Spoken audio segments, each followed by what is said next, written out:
I'm Mark with the Anatomy of Wellness, and I'm going to teach you how to do a core exercise that we call dead bug.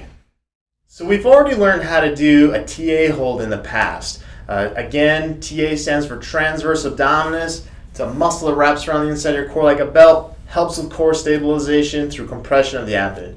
We've already learned how to do that, but let's say we want something that's a little bit more difficult. It's going to challenge our core stability a little bit more, give us just a little bit more difficulty added on top of what your normal standard TA hold would do. Well, there's a great exercise that we like to do called a dead bug.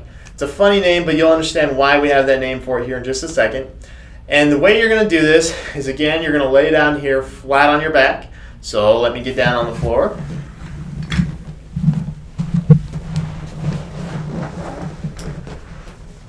So you're going to lay down flat on your back, same setup as you would for a TA hold.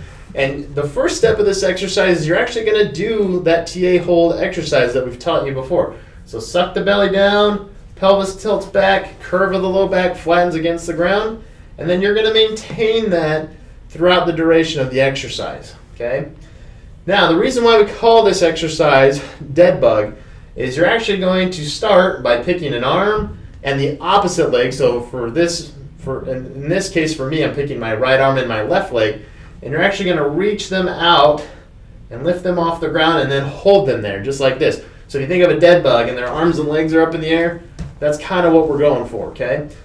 For right now, you want to keep your other leg down, so the leg of your same arm that you're reaching out down. So my right leg's down, but I'm maintaining that TA hold, okay?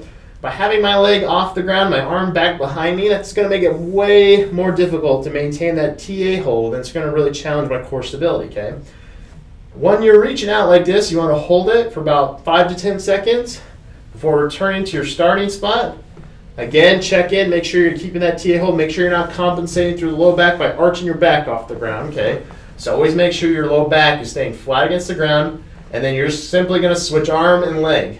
Reach out, make sure you're really sucking through the belly, make sure you're sucking it down towards the floor, hold, and come back, okay?